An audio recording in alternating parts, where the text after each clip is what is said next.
Aba, Ginoong Maria, napupuno ka ng grasya, ang Panginoong Diyos ay sumasa iyo.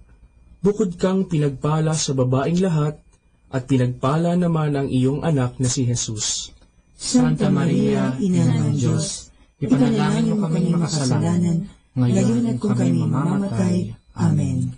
Aba, Ginoong Maria, napupuno ka ng grasya, ang Panginoong Diyos ay sumasa iyo. Bukod kang pinagpala sa babaeng lahat, at pinagpala naman ang iyong anak na si Jesus. Santa Maria, Ina ng Diyos, ipanalangin mo kami makasalanan, ngayon at kung kami mamamatay. Amen. Aba, Ginoong Maria, napupuno ka ng grasya, ang Panginoong Diyos ay sumasa iyo. Bukod kang pinagpala sa babaeng lahat, at pinagpala naman ang iyong anak na si Jesus. Santa Maria, Ina ng Diyos, ipanalangin mo kaming makasalanan, ngayon at kung kami mamamatay. Amen. Aba, Ginoong Maria, napupuno ka ng grasya, ang Panginoong Diyos ay sumasa iyo. Bukod kang pinagpala sa babaeng lahat, at pinagpala naman ang iyong anak na si Jesus. Santa Maria, Ina ng Diyos, ipanalangin mo kaming makasalanan, ngayon at kung kami mamamatay. Amen. Aba, Ginoong Maria, napupuno ka ng grasya, ang Panginoong Diyos ay sumasa iyo. Bukod kang pinagpala sa babaeng lahat, at pinagpala naman ang iyong anak na si Jesus. Santa Maria, Ina ng Diyos, ipanalangin mo kaming makasalanan, ngayon at kung kami mamamatay. Amen. Luwalhati sa Ama, at sa Anak, at sa Espiritu Santo, kapara na sa unang-una, ngayon at magpakailanman, magpasawalang hanggan. Amen. O Jesus ko, patawarin mo ang aming mga sala, iligtas mo kami sa apoy ng impyerno, hanguin mo ang mga kaluluwa sa purgatorio, lalong-lalo na yaong nangangailangan ng iyong awa. Aba po, Santa Mariang Hari, Ina ng awa, ikaw ang kabuhayan at katamisan. Aba, pinananaligan ka namin, ikaw nga ang tinatawagan namin. Pinapanaw na taong anak ni Eva, ikaw rin ang pinagbubuntungang hininga namin, ng aming pagtangis, dinis sa lupang bayang kahapis-hapis. Ay aba, pintakasi ka namin, ilingon mo sa amin, ipakita mo sa amin, ang iyong anak na si Jesus. Santa Maria, Ina ng Diyos, maawain, maalam, at matamis na Birhen. Ipanalangin mo kami, Santang Ina ng Diyos, nang kami ay maging dapat makinabang sa mga pangako ni Jesucristong Panginoon. Manalangin tayo. O Diyos, na ang bugtong na anak ay nagkatawang tao, namatay at muling nabuhay, upang tamuhin para sa amin ang gantimpalang walang hanggang kaligtasan.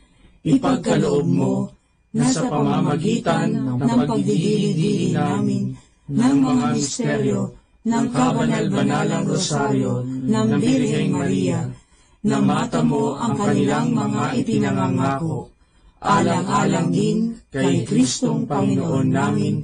Amen. Sumapayapa nawa ang kaluluwa ng mga yumao sa grasya ng Panginoong Diyos. Amen.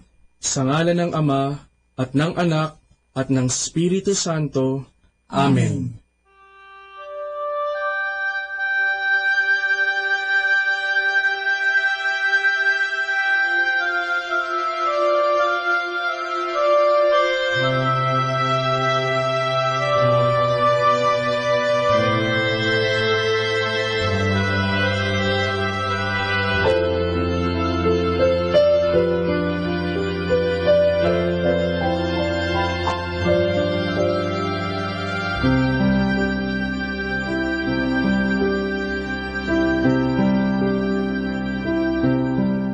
Understanding the Rosary. The Rosary is the prayer to help the Church in troubled times. The Church is the community of the baptized living in the world but not being from world. She is a pilgrim church on the way to her heavenly homeland. This is the beautiful meaning of the word parish, which comes from the Greek word parochia, meaning a stranger, one who is only passing through, a guest in this world, but the home is in heaven. No wonder that such a community will experience misunderstanding and persecution from forces opposed to her in this world. She will experience also troubles and difficulties from the weaknesses and sins inherent in her being a human institution and not only a divine foundation. It is interesting to observe what an important role the Rosary prayer had in difficult times of the Church. Let us just recall some instances. The legend of Saint Dominic mentions that the Rosary was given him as the powerful weapon against the heresy of the Albigenses threatening the Church. The Rosary was developed by the Carthusians at the time of the Great Western Schism. A danger and wound coming from inside the Church, the Muslims threatened several times to overrun Christian Europe, Lepanto, Peterwarden, Vienna. And thanks to the Rosary prayer, the Christian soldiers averted the danger. In 1917 at Fatima, the Rosary was recommended as the way for the conversion of Russia and to ban atheism. It seems that whenever the Church experiences difficulties from inside or outside, the Rosary prayer played an important role in remedying the situation.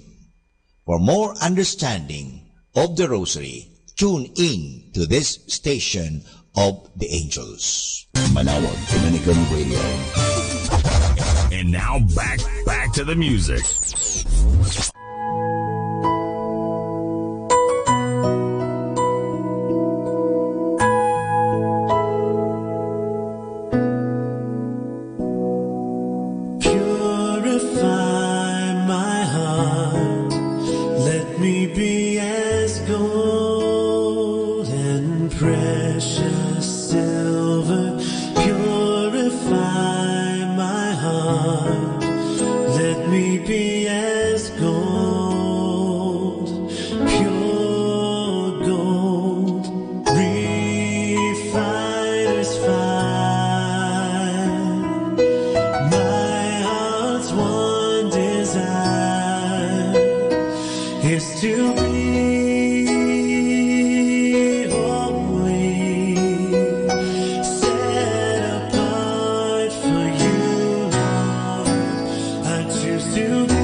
Ready to do your will.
na ngayon tinataglay bawat hakbang sa landas kong daraanan.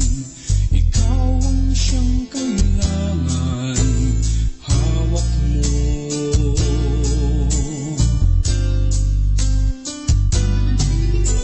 Iyong gabay ang nais kong sundin sa tuwi-tuwi na ang palagi kong gawin.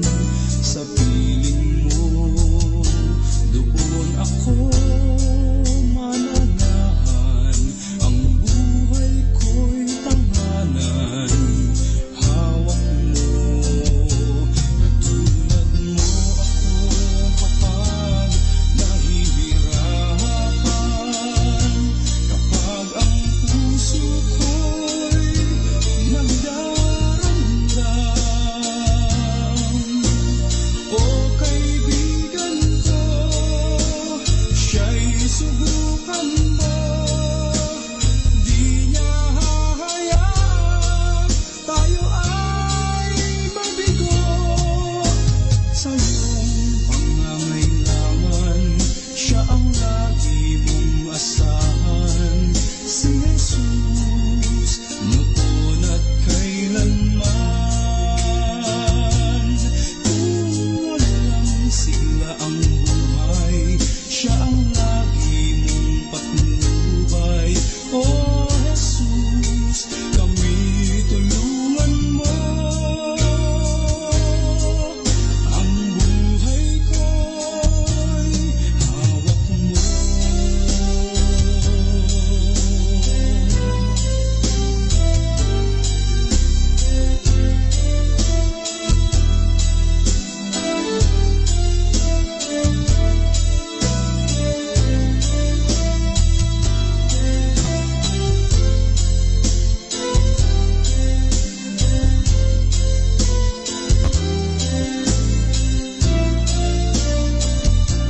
Katulad mo ako kapag nahihirapan, kapag ang puso ko'y nagdaramdam.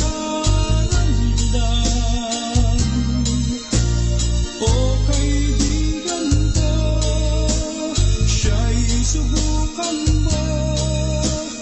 Di niya hahayaan tayo ay mabigo. Sa iyong pangangailangan, siya ang lagi mong asahan. Si Jesus, noon at kailanman. Kung walang sigla ang buhay, siya ang lagi mong patnubay. O Jesus, kami tulungan mo. Ang buhay niya, buhay ko, hawak mo.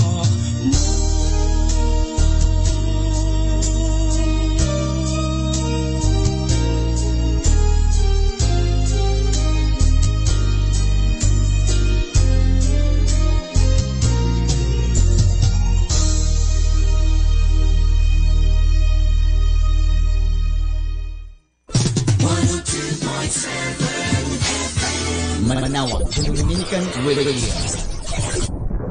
Dominican Radio, in cooperation with the Franciscanradio.org, brings you the Saint of the Day. This is the Saint of the Day for September 21st from the Franciscans in St. Anthony Messenger Press. Today we celebrate St. Matthew. What an unlikely character Matthew was to be called by Jesus, a Jew who collected taxes from his fellow Jews on behalf of the occupying Roman forces. Matthew would probably have been roundly disliked, if not hated.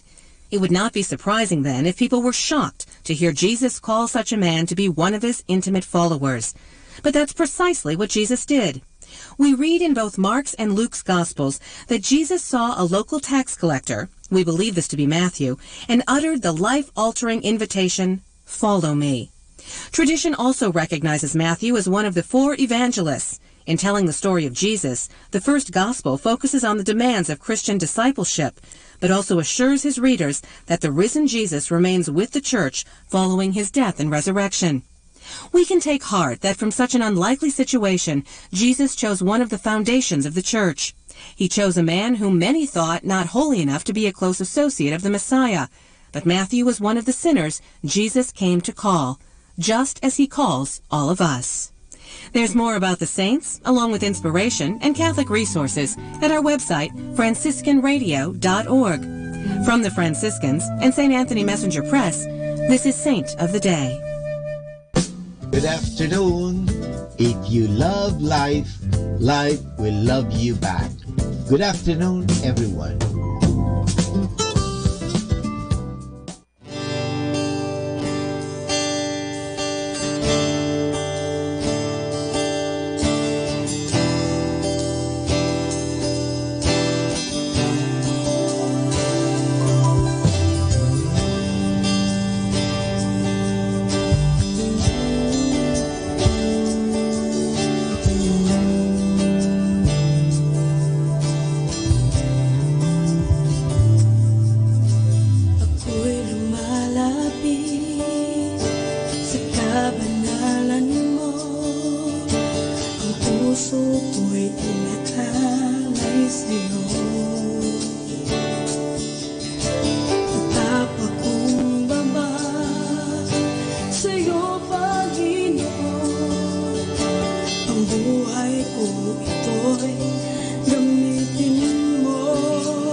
na pagpupuri,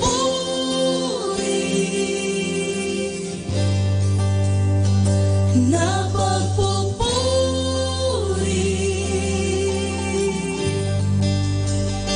na pagpupuri.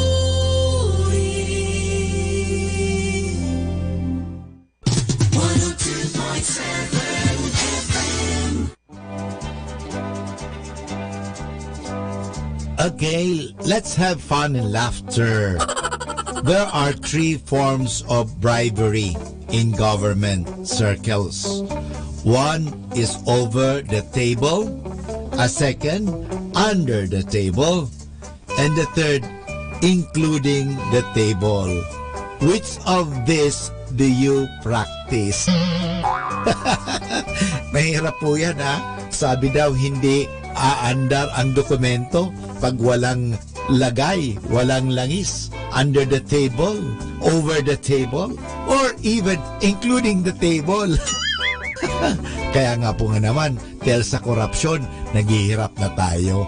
Kaya nga, iwasan po natin ang korupsyon at bawasan po natin. At kung hindi talaga, alisin na lang natin sapagkat dahil sa korupsyon, maraming mga naghihirap. At dahil sa mga dishonesty, maraming nahihirapan. At ang korupsyon o ang mga bribery ang siyang nagpapahirap sa buhay. Let us immerse ourselves in God's loving presence as we start and end our day with a prayer and a song.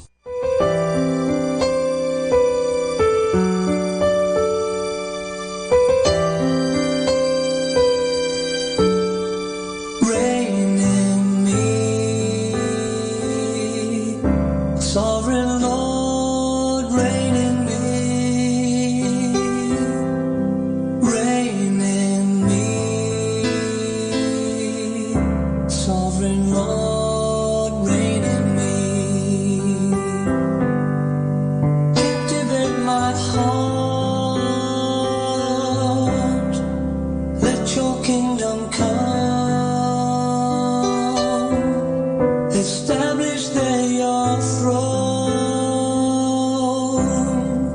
Let your will be done. Reign in me, Sovereign Lord, reign in me. Reign in me, Sovereign Lord, reign in me. Reign in me, Sovereign Lord, reign in me. Reign in me, Sovereign Lord, reign in me.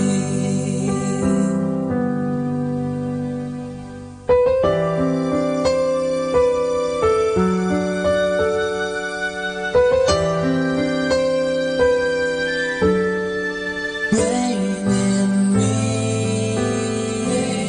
me, Sovereign Lord, reign in me. Reign in me, Sovereign Lord, reign in me. Captivate my heart,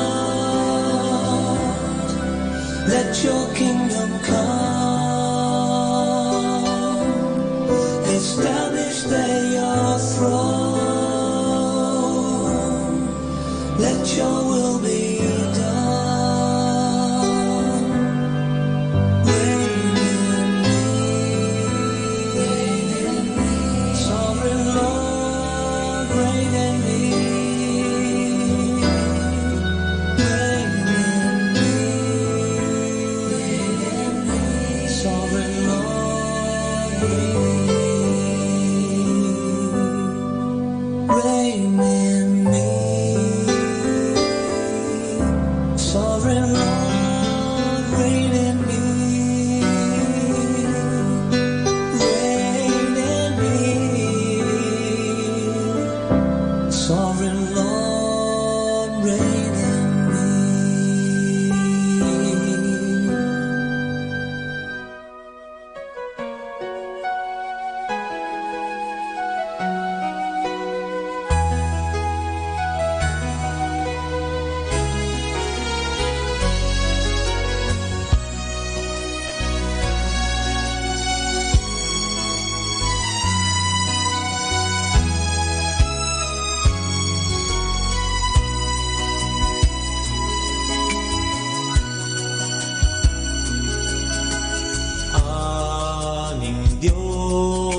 amang makapangyarihan, Panginoon naming walang hanggan. Dakilang Diyos, mabuti at banal, Ika'y sasambahin, sambahin, aming may kapal. Aming Diyos, amang makapangyarihan, Panginoon naming walang hanggan. Dakilang Diyos, mabuti at banal, Ika'y sasambahin, sambahin, aming may kapal. Nasa iyo ang kapangyarihan, nasa iyo ang kalwalhatian, nasa iyo ang lahat, simula ang wakas, nasa iyo, Diyos, tagapagligtas. Aming Diyos, amang makapangyarihan, Panginoon naming walang hanggan. Dakilang Diyos, mabuti at banal, Ika'y sasambahin, sambahin, aming may kapal.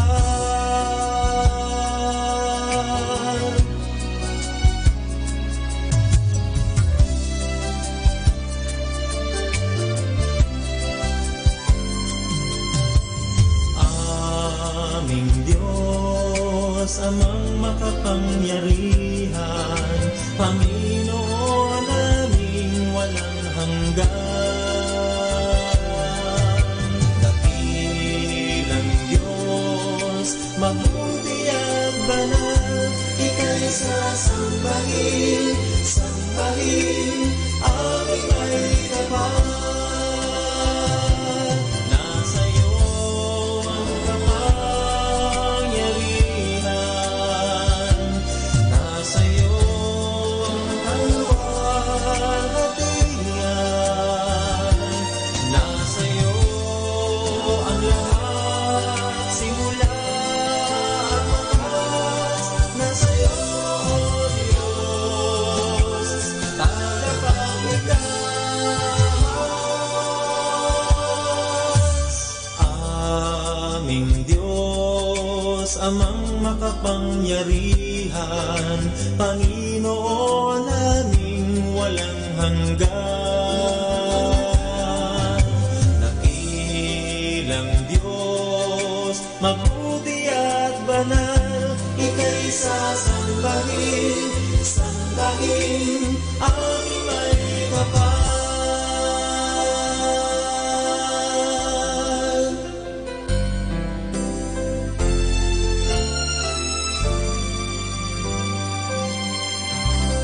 Great music like this.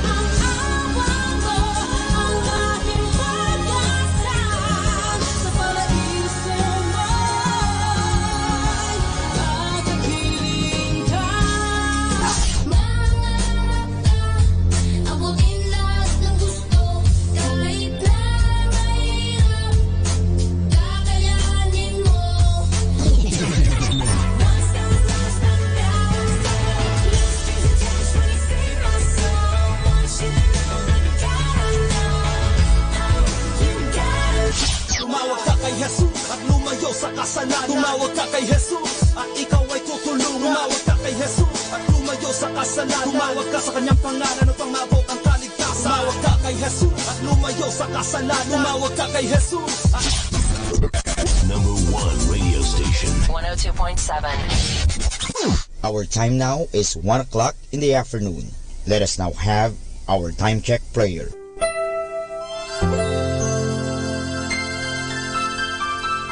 Panalangin ng isang kasambahay. Mapagmahal naming Ama, sa iyong tulong at pagsusubaybay, ako umaasa. Lubin mong matupad ko ng maayos ang mga gawaing bahay na kaatang sa akin.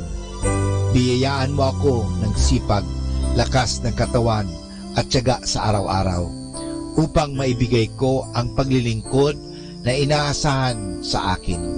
Luwin mo rin, kilalanin at igalang ng aking mga pinaglilingkuran ang aking mga karapatan bilang isang tao at bilang isang anak ng Diyos. Bigyan ako ng panahon ng pagpapahinga at unawain kapag ako'y nagkukulang. Mahirap ang aking kalagayan, Panginoon, sapagkat nakikipamuhay ako sa mga taong hindi ko kapamilya. Kaya huwag mo akong pabayaan. Samo at dalangin ko sa iyo na gawin mo silang makatarungan, mahinahon at mabait sa pakikipag-ugnayan sa akin at sa iba pang mga kasama namin. Pagpalain mo ako upang sa tamang panahon maranasan ko rin ang isang mas maayos at maginhawang buhay. Sa ngalan ni Jesus. Amen.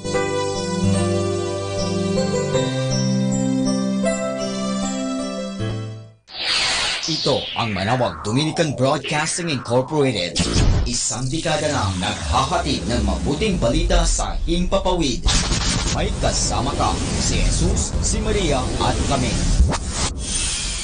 Our positive thought for this hour. When ending a day, you should never say, I could have, I should have, or I would have. At the end of the day, you should always say, I did.